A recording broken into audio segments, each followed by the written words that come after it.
رمضاني رسولني محمد ربي in tira intaan la egaayay inay maanta meel ku wada furaan 2 sano kadib isna xog wareystaan runtii farxadda ka muuqatay dadka saamaynta ay goobtaasi ka soo qayb galay ayaa wajiyadooda waxaa laga dheehan karay farxad aad u heer sarreyso gudoomiyaha Cabdiqaadir Cali Nuun ayaa waxa uu mahadnaqay dhammaan jaalida Soomaaliyeed ee ku nool magaalada Isbool iyo nawaaxigeeda sida hagar la'aaneed ee iskaga xil saareen in ay soo dhaweeyaan martida ka timid magaalooyinka ku xirxiran magaalada Isbool iyo nawaaxigeeda iyo culumadii markaasi goobtaasi timid sida wanaagsan loo soo dhaweeyay ayuu gudoomiyaha Cabdiqaadir Cali Nuun kaga mahadnaqay jaalida Soomaaliyeed ee ku nool magaalada Isbool iyo nawaaxigeeda gudoomiyaha Cabdiqaadir Cali Nuun oo hadalkiisa sii watay waxa uu sheegay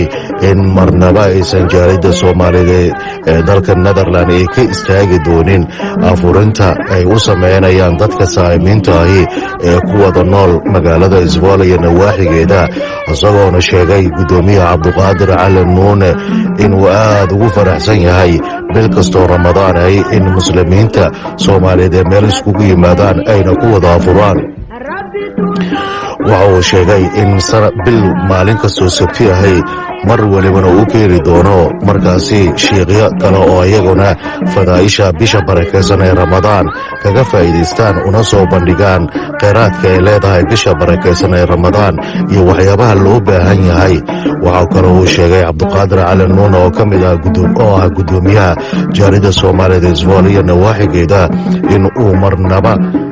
uusan hakin doonin in afuritaanka bisha barakeysan ee Ramadaan muddada lagu guda jiro daawasho wacan barnaamijkaas oo aan idinkaga diyaarinay afuritaankii jaalida Soomaalida ee Isbool iyo nawaaxigeeda ay u sameeyeen saamaynta ku nool magaalada Isbool iyo nawaaxigeeda barnaamijkaas waxaa soo habeeyay iskuna soo diyaariyay